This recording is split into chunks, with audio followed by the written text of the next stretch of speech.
କେବେ ଭାବିଛନ୍ତି ଆମେ କାହିଁକି ହଜାର ହଜାର ବର୍ଷ ପୁରୁଣା ସେଇ କାହାଣୀଗୁଡ଼ିକୁ ଆଜି ବି ଶୁଣିବାକୁ ଏତେ ଭଲ ପାଉ? ଆଜି ଆମେ ସେମିତି ଏକ ପାରମ୍ପରିକ ହିନ୍ଦୀ ଲୋକକଥାର ରହସ୍ୟ ଖୋଲିବାକୁ ଯାଉଛେ। ଦେଖିବାକୁ ଗଲେ ଏହା ଏକ ସାଧାରଣ କାହାଣୀ, କିନ୍ତୁ ଏହା ଭିତରେ ଲୁଚି ରହିଛି ମଣିଷର ସ୍ୱଭାବ, ସଚ୍ଚୋଟତା ଆଉ ଲୋଭର ଏକ ଗଭୀର ବିଶ୍ଳେଷଣ। ତେବେ ଆସନ୍ତୁ ଦେଖିବା ଗୋଟିଏ ଯାଦୁକରୀ ଗାଈର କାହାଣୀ ଆମକୁ ଆମ ନିଜ ବିଷୟରେ କ'ଣ ସବୁ ଶିଖେଇପାରେ। ଆମ କାହାଣୀର ଆରମ୍ଭ କୌଣସି ରାଜା କିମ୍ବା ଯୋଦ୍ଧାଙ୍କଠାରୁ ହେଉନି। ନା, ଏହାର ଆରମ୍ଭ ହେଉଛି ଏକ ବହୁତ ହି ସାଧାରଣ ଦୃଶ୍ୟରୁ। ଗୋଟେ ଯାଦୁକରୀ ଶୁଆ ଜଣେ ମହିଳାଙ୍କର ନିରନ୍ତର କଠିନ ପରିଶ୍ରମ ଦେଖୁଛି ଆଉ ତା ମନକୁ ମନ କହୁଛି, ବାଃ, ଏ ମହିଳା ଜଣକ କେତେ ପରିଶ୍ରମୀ। ବାସ୍, ଏହି ଗୋଟିଏ ସାଧାରଣ ପ୍ରଶଂସା। ଏହିଠୁ ହିଁ ଆରମ୍ଭ ହେବାକୁ ଯାଉଛି ଏକ ଅସାଧାରଣ ଘଟଣା। ତେବେ ଆସନ୍ତୁ ଆରମ୍ଭ କରିବା। ପ୍ରତ୍ୟେକଟି ଭଲ କାହାଣୀ ପରି ଏହାର ବି ଗୋଟେ ମଜବୁତ ଆରମ୍ଭ ଅଛି। ଏହି ପ୍ରଥମ ଭାଗରେ ଆମେ କେବଳ ଚରିତ୍ରମାନଙ୍କ ସହ ପରିଚିତ ହେବାନି, ବରଂ ଏମିତି ଏକ ଦୁନିଆରେ ପଶିବା ଯେଉଁଠି ସାଧାରଣ ଜୀବନ ସହିତ ଯାଦୁ ମିଶି ଏକାକାର ହୋଇଯାଏ। ତେବେ ଦେଖାଯାଉ ଏ କାହାଣୀ ପାଇଁ ମଞ୍ଚ କେମିତି ପ୍ରସ୍ତୁତ ହେଉଛି। ଆମ କାହାଣୀର ମୂଳଦ୍ୱାର ସେମାନେ ହେଉଛନ୍ତି ରାଧା ଆଉ ମୋହନ। ହଁ, ସେମାନେ ଗରିବ, କିନ୍ତୁ ସେମାନଙ୍କ ହୃଦୟ ବହୁତ ବଡ଼ ଆଉ ହାତରେ ଅଛି କଠିନ ପରିଶ୍ରମ କରିବାର ଶକ୍ତି। ଏମିତି ଚରିତ୍ରକୁ ଆଦର୍ଶ ଚରିତ୍ର କୁହାଯାଏ। ମାନେ ସେମାନେ ସେଇ ସବୁ ଭଲ ଗୁଣର ପ୍ରତୀକ ଯାହା ବିଷୟରେ କାହାଣୀ ଆମକୁ ଶିଖେଇବାକୁ ଚାହେଁ। ଆଉ ବହୁତ ଜଲ୍ଦି ସେମାନଙ୍କର ଏହି ସରଳ ଜୀବନରେ ଏକ ଯାଦୁକରୀ ମୋଡ଼ ଆସିବାକୁ ଯାଉଛି। ଆଉ ଏଠି ଯାଦୁ କ'ଣ ଏମିତି ଆକାଶର ଖସି ପଡ଼ୁଛି? ନା, ଏହା ହେଉଛି କର୍ମର ଫଳ। ଶୁଆଟି ପ୍ରଥମେ ରାଧାର ପରିଶ୍ରମକୁ ଦେଖୁଛି, ତାର ସଚ୍ଚୋଟତାକୁ ବୁଝୁଛି, ଆଉ ତାପରେ ତାକୁ ସାହାଯ୍ୟ କରିବାକୁ ସ୍ଥିର କରୁଛି। ଏଇଟା ଏକ ବହୁତ ବଡ଼ କଥା ଯେ ଭଲ କାମର ଫଳ କେବେ ନା କେବେ ନିଶ୍ଚୟ ମିଳେ। ତେଣୁ ଶୁଆର ଯୋଜନା କେବଳ ଏକ ବରଦାନ ନୁହେଁ, ଏହା ରାଧା ନିଜ କର୍ମ ଦ୍ୱାରା ଅର୍ଜନ କରିଥିବ ପୁରସ୍କାର। ଆଉ ଏମିତି ଭାବରେ କାହାଣୀକୁ ଏଣ୍ଟ୍ରି ମାରେ ଗାୟତ୍ରୀ, ସେଇ ଯାଦୁଗରୀ ଗାଈ। ସେ କେବଳ ଗୋଟେ ପଶୁ ନୁହେଁ, ସେ ହେଉଛି ଏକ ନୂଆ ଆଶାର ପ୍ରତୀକ। ଏଇଠି କାହାଣୀର ମୂଳ ଚୁକ୍ତି ସ୍ଥାପିତ ହେଉଛି, ଗୋଟେ ସିଧାସଳଖ ଡିଲ୍। ତୁମେ ମୋର ଯତ୍ନ ନିଅ, ବଦଳରେ ମୁଁ ତୁମର ସବୁ ଅଭାବ ଦୂର କରିଦେବି। ଏହା ଏକ ସରଳ ଚୁକ୍ତି ଯାହା ବିଶ୍ୱାସ ଆଉ ସ୍ନେହ ଉପରେ ତିଆରି। ହେଲେ କୌଣସି କାହାଣୀ କ'ଣ ବିନା ଝଡ଼ରେ ଆଗକୁ ବଢ଼େ? ଆଦୌ ନୁହେଁ। ଯେଉଁଠି ସୁଖ ଆସେ ତା ପଛେ ପଛେ ଈର୍ଷାର ଛାଇ ବି ପଡ଼େ। ତେବେ ଏହି ଦ୍ୱିତୀୟ ଭାଗରେ ଆମେ ସେଇ ଅନ୍ଧକାର ଶକ୍ତିର ସାମ୍ନା କରିବାକୁ ଯାଉଛେ, ଯାହା ରାଧା ଓ ମୋହନଙ୍କର ଏହି ନୂଆ ମିଳିଥିବା ଶାନ୍ତିକୁ ଭାଙ୍ଗିବାକୁ ଚେଷ୍ଟା କରିବ। ଆସନ୍ତୁ ଏବେ ମିଶିବା କିଶନ ସହିତ। ସେ ଏ କାହାଣୀର ଖଳନାୟକ।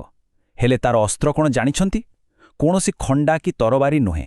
ତାର ଅସ୍ତ୍ର ହେଉଛି ତା ମନ ଭିତରେ ଜଳୁଥିବା ଈର୍ଷାର ନିଆଁ। କିଶନ ନିଜ ପଡ଼ୋଶୀର ଭଲ ଦେଖି ସହିପାରୁନି। ତାର ଇଚ୍ଛା ନିଜେ ଉନ୍ନତି କରିବା ନୁହେଁ, ବରଂ ଅନ୍ୟର ଖୁସିକୁ ନଷ୍ଟ କରିଦେବା। ଆଉ ଏହି ବିନାଶକାରୀ ଭାବନା ହିଁ ତାକୁ ଖଳନାୟକ ବନାଉଛି। ଏଇଠି ଦେଖନ୍ତୁ କାହାଣୀର ପୁରା ସାର। ଦୁଇଟି ପୁରା ଅଲଗା ଚିନ୍ତାଧାରା। ଗୋଟେ ପଟେ ମୋହନ, ଯିଏ କହୁଛି ଆମ ପାଖରେ ଯଥେଷ୍ଟ ଅଛି ଆଉ ଅଧିକ ଲୋଭ କରିବା ଠିକ୍ ନୁହେଁ। ଏଟା ହେଉଛି ସନ୍ତୋଷ। ଆଉ ଅନ୍ୟପଟେ କିଶନ, ଯିଏ ଭାବୁଛି ସେମାନେ ଏତେ ଧନୀ କେମିତି ହେଉଛନ୍ତି। ଏଟା ହେଉଛି ଈର୍ଷା। ବାସ୍, ଏଇ ଦୁଇଟି ଭାବନା ଭିତରେ ହିଁ ପୁରା କାହାଣୀର ଦ୍ୱନ୍ଦ୍ୱ ଲୁଚି ରହିଛି। ଆଉ ଯେତେବେଳେ କିଶନକୁ ସତଟା ଜଣା ପଡ଼ିଗଲା, ବାସ୍, ସେଇଠୁ ତାର ଈର୍ଷା ଆଉ କେବଳ ଭାବନାରେ ରହିଲାନି। ଏବେ ତାହା ଏକ ଭୟଙ୍କର ଷଡ଼ଯନ୍ତ୍ରର ରୂପ ନେଲା। ଏହି ମୁହୂର୍ତ୍ତରେ କାହାଣୀ ଏକ ଅନ୍ଧକାର ମୋଡ଼ ନେଉଛି, କାରଣ ଆମେ ଜାଣିପାରୁଛେ ଯେ କିଶନ ଏବେ କିଛି ଭୟାନକ କରିବାକୁ ଯାଉଛି। କିନ୍ତୁ ଠିକ୍ ଯେତେବେଳେ ଆମକୁ ଲାଗୁଛି ଯେ ସବୁକିଛି ଖରାପ ହେବାକୁ ଯାଉଛି, ସେତିକିବେଳେ କାହାଣୀ ଆମକୁ ଗୋଟେ ହିଣ୍ଟ ଦେଉଛି। ଗାୟତ୍ରୀ ମୋହନକୁ ବିପଦରୁ ବଞ୍ଚିବାର ଏକ ରହସ୍ୟମୟ ଉପାୟ ବତାଇ ଦେଉଛି। ଏହାକୁ ପୂର୍ବାଭାସ କୁହାଯାଏ।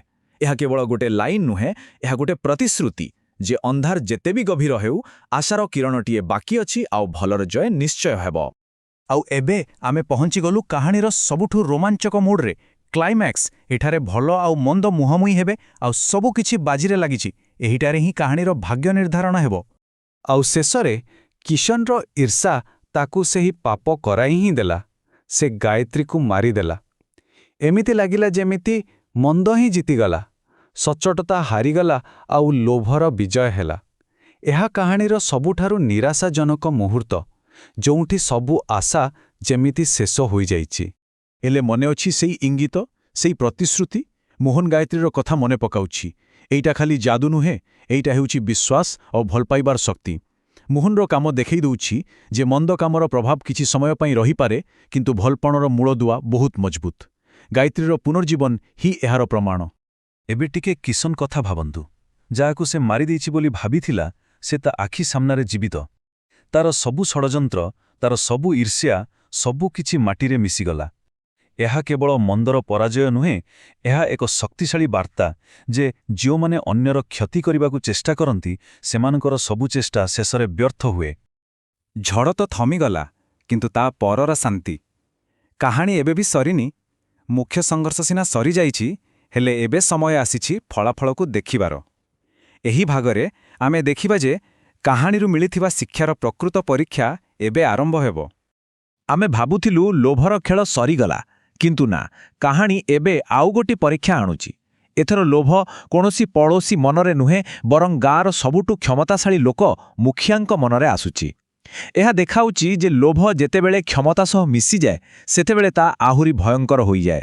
ଦେଖିଲେ ତ, ଲୋଭର କାହାଣୀ ପୁଣି ଥରେ ଦୋହରା ଯାଉଛି। ପ୍ରଥମେ ପ୍ରମାଣ ମାଗିବା, ତାପରେ ଯାଦୁ ଦେଖି ଲୋଭ କରିବା, ଆଉ ଶେଷରେ ବଳ ଦେଖାଇ ଛଡ଼େଇ ନେବାକୁ ଚେଷ୍ଟା କରିବା। କାହାଣୀ ଆମକୁ କହୁଛି ଯେ ଲୋଭର ଚେହେରା ସବୁବେଳେ ସମାନ। ସେ ଗରିବ କିଶନ ହେଉ କି କ୍ଷମତାଶାଳୀ ମୁଖିଆ, ଏଟା ଗୋଟେ ଏମିତି ଦୁର୍ବଳତା ଯାହା ପଦବୀ ଦେଖେନି। କିନ୍ତୁ ଏଥର ଯାଦୁର ଜବାବ ଅଲଗା ଥିଲା। କିଶନ କ୍ଷେତ୍ରରେ ଯାଦୁ କେବଳ ନିଜକୁ ବଞ୍ଚେଇଥିଲା, ହେଲେ ମୁଖିଆଙ୍କ କ୍ଷେତ୍ରରେ ଏଠି ଗାଈ ସୁରଭି ନିଜେ ନ୍ୟାୟ ଦେଉଛି। ସେ ମୁଖିଆଙ୍କୁ ଶାରୀରିକ କଷ୍ଟ ଦେଇ ତାଙ୍କ ଭୁଲ ବିଷୟରେ ସଚେତନ କରାଉଛି। ଏହାର ଅର୍ଥ ହେଉଛି, ଯେଉଁମାନେ ନିଜ କ୍ଷମତାର ଭୁଲ ବ୍ୟବହାର କରନ୍ତି, ସେମାନଙ୍କୁ ତାର ପରିଣାମ ଭୋଗିବାକୁ ହିଁ ପଡ଼େ। ବର୍ତ୍ତମାନ ଆମେ କାହାଣୀର ଶେଷରେ ପହଞ୍ଚିଛେ। ସବୁ ସମସ୍ୟାର ସମାଧାନ ହୋଇସାରିଛି। ସବୁ ଚରିତ୍ର ନିଜ ନିଜ କର୍ମର ଫଳ ପାଇସାରିଛନ୍ତି। ଏହି ଅନ୍ତିମ ଭାଗରେ କାହାଣୀର ସମସ୍ତ ଶିକ୍ଷା ଏକାଠି ହୋଇ ଆମ ସାମ୍ନାକୁ ଆସିବ। ଯେତେବେଳେ ନ୍ୟାୟ ମିଳିଗଲା, ଭଲ ଲୋକଙ୍କ ଭବିଷ୍ୟତ ସୁରକ୍ଷିତ ହୋଇଗଲା, ସେତେବେଳେ ସୁରଭିର କାମ ସରିଗଲା।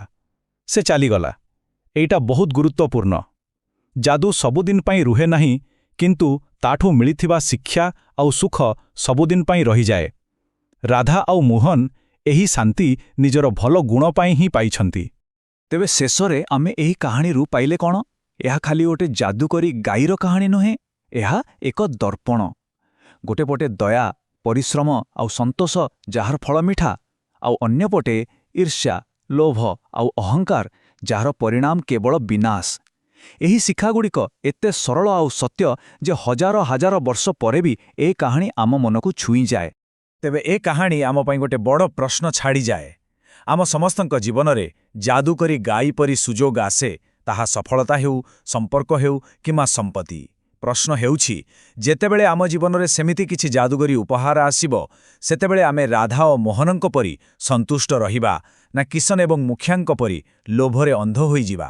ଏହାର ଉତ୍ତର ଆମ ସମସ୍ତଙ୍କୁ ନିଜ ଭିତରେ ଖୋଜିବାକୁ ପଡ଼ିବ।